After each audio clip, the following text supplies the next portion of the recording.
નમસ્તે વિદ્યાર્થી મિત્રો, આજે વાત કરીશું ધોરણ 7 અને વિષય ગણિતના ચેપ્ટર નંબર 1 પૂર્ણાંક સંખ્યાઓનું સંપૂર્ણ સમજૂતી સાથેનું સચોટ સોલ્યુશન મેળવીશું। એ પહેલા ચેનલની અંદર પ્રથમ વખત આવ્યા છો તો વિદ્યાર્થી મિત્રો ચેનલને ખાસ સબસ્ક્રાઇબ કરી દેવી। પૂર્ણાંક સંખ્યાઓ આપણે પ્રથમ સમજ પાકી કરી લઈએ તો વિદ્યાર્થી મિત્રો પ્રાકૃતિક સંખ્યા તો 1 2 3 4 5 થી અનંત સુધી, પૂર્ણ સંખ્યા તો 0 થી મિત્રો 1 2 3 4, પૂર્ણાંક સંખ્યાઓ તો અહીં મિત્રો ઋણ અને ધન બંને પ્રકારની સંખ્યાઓ જે છે તે પૂર્ણાંક સંખ્યાઓની અંદર આવશે। 0 એ પૂર્ણાંક સંખ્યાઓના સરવાળા માટેની તટસ્થ સંખ્યા છે। જે બે વ્યક્તિઓનો સરવાળો શૂન્ય થાય એ સંખ્યાને વિરોધી સંખ્યા કહે છે। હવે આપણે આગળ સોલ્યુશન મેળવીશું। પ્રશ્ન નંબર 1, નીચેનામાંથી કઈ એમની વિરોધી સંખ્યા નથી? તો સાચો જવાબ અહીં આવે છે એ, ઋણ એમ। તો એને આપણે અહીં કૌંસની અંદર લખવાના છીએ એમ, એટલે કે સાચો જવાબ એ લખીશું। નીચેનામાંથી કઈ સંખ્યા જે છે તે પૂર્ણાંક સંખ્યા નથી? તો સાચો જવાબ આવશે ડી। કયો વિકલ્પ સૌથી વધુ તાપમાનનો વધારો સૂચવે છે? તો વિદ્યાર્થી મિત્રો ઋણ 8 થી 2 સુધીના જે તાપમાન છે તે સૂચવે છે। તો જવાબ અહીં આવશે બી। પ્રશ્ન નંબર 4, નીચેની સંખ્યા રેખા જોઈને નક્કી કરો કે કયું વિધાન ખોટું છે? તો ક્યુ એ ઋણ 5 કરતાં નાની સંખ્યા છે। પેટર્ન પૂર્ણ કરો તો 98, 68, 8 અને ત્યાર પછીની આપણે પેટર્ન આગળ પૂરી કરીએ તો જવાબ આવશે 22, એટલે કે ડી લખીશું। ઋણ 5 ગુણ્યા 4 પ્લસ ઋણ 3 બરાબર ઋણ 5 ગુણ્યા 4 પ્લસ, તો અહીં શું આવશે? તો જવાબ આવશે બી, ઋણ 5 ગુણ્યા ઋણ 3। પ્રશ્ન નંબર 7, નીચેનામાંથી કયું વિધાન સાચું નથી? તો સાચો જવાબ આવે છે ડી, બે ઋણ પૂર્ણાંક સંખ્યાનો ગુણાકાર હંમેશા ઋણ પૂર્ણાંક મળે છે। શૂન્ય સિવાયના પૂર્ણાંક સંખ્યા એ માટે નીચેનામાંથી કયું વ્યાખ્યાયિત નથી? તો સાચો જવાબ આવશે એ ભાગ્યા 0। પ્રશ્ન નંબર 9, સંખ્યા રેખાની મદદથી જણાવો કે કયું બિંદુ ઋણ 4 જે છે તે મિત્રો સૂચવે છે? તો જવાબ વિદ્યાર્થી મિત્રો અહીં શું આવશે? સી। સંખ્યા રેખા ઉપર ઋણ 2 ગુણ્યા 2 ની કિંમત કઈ સંખ્યાની ડાબી બાજુએ આવશે? તો ઋણ 6, 18, 7, ઋણ 3, ઋણ 10 અને 13 સંખ્યાઓને ઉતરતા ક્રમમાં ગોઠવતા કઈ સંખ્યા વચ્ચે આવશે? તો સાચો જવાબ આવશે વિદ્યાર્થી મિત્રો સી, એટલે કે 7। પ્રશ્ન નંબર 12, આપેલ પેટર્નના આગળના 3 અંકો જે છે તે લખવાના છે। તો વિદ્યાર્થી મિત્રો અહીં સાચો જવાબ આપણો આવે છે ડી, ઋણ 1, ઋણ 4 અને ઋણ 7। પ્રશ્ન નંબર 2, વિભાજનના ગુણધર્મનો ઉપયોગ કરી ગુણાકાર કરવાનો છે। તો પેલો આપણને ગુણાકાર આપ્યો છે ઋણ 48 ગુણ્યા 98, તો ઋણ 48 ગુણ્યા અહીં 98 એટલે 100 ઓછા 2, તો 48 ગુણ્યા 100 માઇનસ 48 ગુણ્યા 2, તો 4800 ગુણ્યા 96, તો 4800માંથી મિત્રો આપણે સરવાળો કરીએ 96, તો જવાબ આવે છે ઋણ હતા એટલે મિત્રો પ્લસ થયા, તો અહીં આવશે 4704। પ્રશ્ન નંબર 2, ઋણ 15 ગુણ્યા 12 પ્લસ 12 ગુણ્યા ઋણ 35, તો અહીં આપણે 12 જે છે મિત્રો કોમન છે એટલે 12 લઈ લીધા છે। તો મોટા કૌંસમાં લખીશું ઋણ 15 પ્લસ ઋણ 35, તો બંનેનો સરવાળો 50 થશે, તો એ ઋણ છે, તો 12 × 5 = 60, એટલે કે આપણો જવાબ ઋણ 600 જે છે તે આવશે। પ્રશ્ન નંબર 2, પૂર્ણાંક સંખ્યાઓની એક એવી જોડ લખો કે જેનો ગુણાકાર જે છે ઋણ 24 અને તફાવત 10 થાય। તો મિત્રો ઋણ 6 અને 4, તો ગુણાકારની જો વાત કરવામાં આવે તો ઋણ 6 ગુણ્યા 4, તો 6 ચોક 24, મોટી સંખ્યા ઋણ છે તો ઋણનું નિશાન લગાવીશું। તફાવત તો ઋણ 6 ઓછા 4, તો જવાબ આવશે વિદ્યાર્થી મિત્રો 10। સાદુરૂપ આપવાનો છે તો સાદુરૂપની અંદર પહેલો પ્રશ્ન આપણનો છે કે 5 ગુણ્યા ઋણ 4 ગુણ્યા ઋણ 3, તો 3 ચોક 12 ગુણ્યા 5, તો 12 × 5 = 60, જવાબ આપણો કેટલો આવશે? 60। પ્રશ્ન નંબર 2, ઋણ 5 ગુણ્યા ઋણ 6 ગુણ્યા ઋણ 4 ગુણ્યા ઋણ 8, તો ઋણ 5 ગુણ્યા ઋણ 6 ગુણ્યા ઋણ 4 ગુણ્યા ઋણ 8, તો જવાબ શું આવશે? 30 ગુણ્યા 32, તો 960। સાદુરૂપ આપવાનો છે તો ઋણ 18 ભાગ્યા ઋણ 15 ભાગ્યા 5, તો મિત્રો 18 ભાગ્યા ઋણ 3, તો જવાબ આવશે ઋણ 18 ભાગ્યા ઋણ 3, એટલે કે ઋણ છે એટલે પ્લસ 6, એટલે કે ધન આવશે જવાબ। ઋણ 21 ભાગ્યા 7 ભાગ્યા 7, તો 21 ભાગ્યા 7 એટલે મિત્રો 7 તારી 21 એટલે કે 3 ભાગ્યા 3, તો જવાબ આવશે 1. એક વેપારી ગુરુવારે 50 રૂપિયાનો નફો થયો, શુક્રવારે તેને 18 રૂપિયાનું નુકસાન થયું અને શનિવારે તેને 14 રૂપિયાનું નુકસાન થયું. તો તેનો 3 દિવસનો ચોખ્ખો નફો કે નુકસાન થયું. તો વિદ્યાર્થી મિત્રો 50માંથી આપણે 18 અને 14 32 થાય, તો 50માંથી 32 જે છે તે આપણે બાદ કરીએ તો જવાબ મળે છે 18. તો વેપારીને 18 રૂપિયા જે છે તે નફો થશે. પ્રશ્ન નંબર 6, 50 પ્રશ્નોની કસોટીમાં વિદ્યાર્થીઓને દરેક સાચા જવાબ માટે 2 ગુણ અને દરેક ખોટા જવાબ માટે ઋણ 2 ગુણ, દરેક પ્રયત્ન ન કરેલ માટે 0 ગુણ આપવામાં આવેલ છે. આ કસોટીની અંદર યશને 94 ગુણ મળેલા છે. તો યશના સાચા જવાબ અને ખોટા જવાબની શક્યતાઓ જણાવો. તો 94 ભાગ્યા 2 બરાબર મિત્રો આવશે 47. સાચા જવાબની શક્યતાની વાત કરીએ તો સાચા જવાબ 47, પ્રયત્ન ન કર્યો એટલે 3 મળશે અને સાચા જવાબ 48, પ્રયત્ન ન કર્યો એટલે 1 મળશે. તો ખોટો જવાબ જે છે મિત્રો આવશે 1. એક પેન વેચતા 3 રૂપિયા નફો થાય છે અને પેન્સિલ વેચતા 1 રૂપિયાનો નફો થાય છે.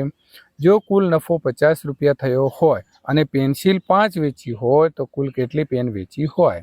તો એક પેન્સિલ વેચતા 1 રૂપિયા નફો અને 5 પેન્સિલ વેચતા 5 રૂપિયા નફો થાય.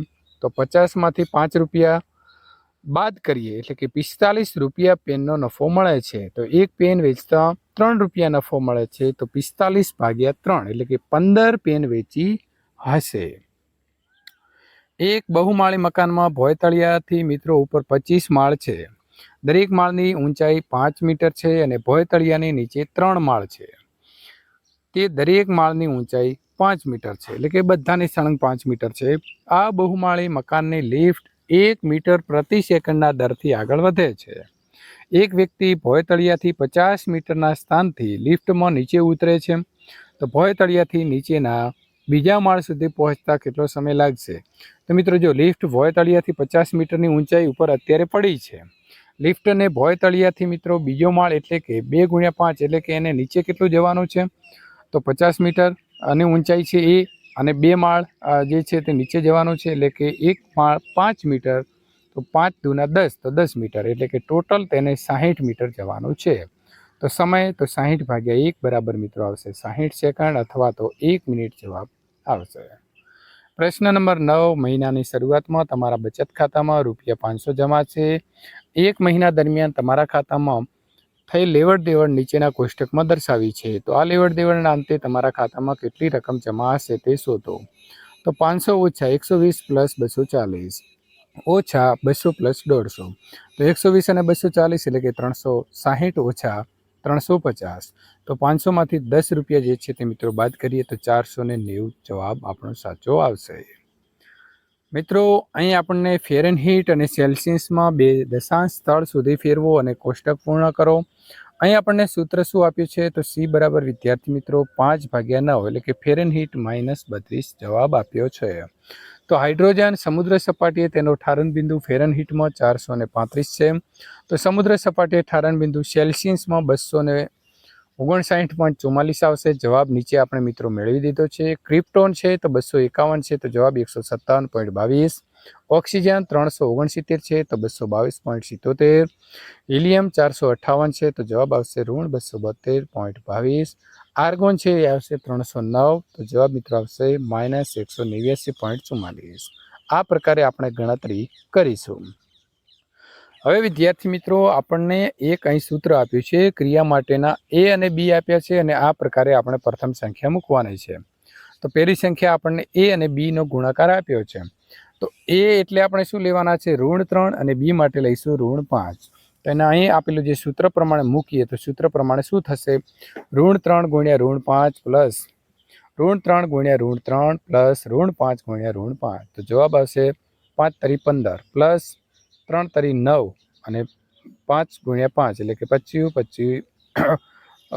5 ગુણ્યા 5 એટલે જવાબ આવશે 25 એટલે કે 15 પ્લસ 34 જવાબ આવશે 49. એ પ્રકારે અહીં નંબર 2ની જો વાત કરવામાં આવે તો વિદ્યાર્થી મિત્રો અહીં આપણને સંખ્યા જે આપી છે 6 અને 2 આપ્યા છે એટલે કે -6 છે. તો એ આપણે ઉપરલી સંખ્યા જે સૂત્રમાં મૂકી હતી એ પ્રકારે મૂકીએ તો -6 ગુણ્યા 2 પ્લસ ઋણ 6 ગુણ્યા ઋણ 6 પ્લસ 2 ગુણ્યા 2. તો 6 દૂના 12, છાયું છાયું 36 અને 2 ગુણ્યા 2 એટલે 4. તો અહીં મિત્રો 12 ના 12 અને 36 ને 4 કેટલા થશે? તો થશે 40. તો આપણો જવાબ જે છે તે મિત્રો આવે છે 28. નીચેના વિધાનો છે તે તપાસવાના છે. તો અહીં 17 ગુણ્યા 8 પ્લસ 2, તો 8 ઋણ 2 છે એટલે જવાબ આવશે 6. તો 17 ગુણ્યા 6 એટલે 17 છંગ 102. 17 ગુણ્યા 8 પ્લસ 17 ગુણ્યા 2, તો 17 8 136 આવશે અને 17 દૂ 34, જવાબ આવશે 102. ઋણ 3 ગુણ્યા ઋણ 2 ગુણ્યા 3, તો 6 ગુણ્યા 3 એટલે કે 18 આવશે. અહીં ઋણ 3 ગુણ્યા ઋણ 2 ગુણ્યા 3, તો ઋણ 3 ગુણ્યા ઋણ 6, તો ઋણ ઋણ પ્લસ 6 તરી 18. વિદ્યાર્થી મિત્રો, અહીં આપણે વિભાગ એ અને વિભાગ બીમાં આપેલા પૂર્ણાંક સંખ્યાઓના ગુણાકાર કરી શક્ય એટલી જોડ શોધો જેનો ગુણાકાર ઋણ 18 થી ઋણ 5 ની વચ્ચે આવે છે. તો પહેલું છે કે ઋણ 4 ગુણ્યા 3 એટલે કે ઋણ 12, 7 ગુણ્યા ઋણ 1 એટલે ઋણ 7, 7 ગુણ્યા ઋણ 2 તો ઋણ 14, ઋણ 3 ગુણ્યા 3 બરાબર મિત્રો ઋણ 9. ગુણાકારની તટસ્થ સંખ્યા, તો પહેલામાં જવાબ જે છે તે વિદ્યાર્થી મિત્રો આપણે સાચો જવાબ લખીશું ઈ એટલે કે 1. ઋણ 1 ગુણ્યા 1 તો જવાબ આવશે જી. ઋણ એ ભાગ્યા ઋણ બી, તો જવાબ જે છે તે મિત્રો આપણો આવે છે જે. ઋણ એ ભાગ્યા ઋણ બી, તો જવાબ આવશે એ ભાગ્યા બી.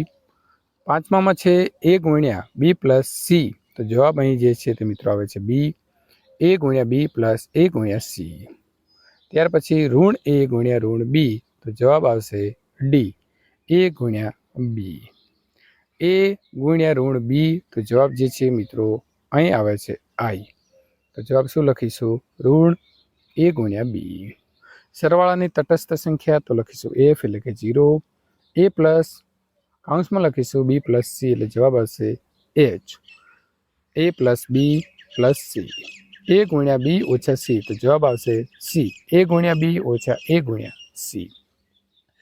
બે મિત્રોના જૂથમાં મિત્રો એક મિત્ર એક પૂર્ણાંક સંખ્યા બોલશે અને બીજો મિત્રો તેની વિરોધી સંખ્યા બોલશે. દાખલા તરીકે એક મિત્ર 5 બોલ્યો તો બીજો શું બોલશે? ઋણ 5. ઋણ 4 તો 4, 7 તો ઋણ 7, ઋણ 2 તો 2, ઋણ 8 તો 8, 5 તો ઋણ 5, 6 તો ઋણ 6. એ પ્રકારે અહીં એક જે છે મિત્ર બોલશે પૂર્ણાંક સંખ્યા અને બીજો ગુણાકાર સ્વરૂપ બોલશે ઋણ 18 તો ઋણ 6 ગુણ્યા 3, ઋણ 21 તો ઋણ 7 ગુણ્યા 3, ઋણ 27 તો ઋણ 3 ગુણ્યા 9, ઋણ 14 તો આવશે ઋણ 2 ગુણ્યા 7. તો વિદ્યાર્થી મિત્રો, આ પ્રકારના સોલ્યુશન મેળવવા માટે અહીં આપેલી એન્ડ સ્ક્રીન ઉપર સોલ્યુશન મેળવી શકશો.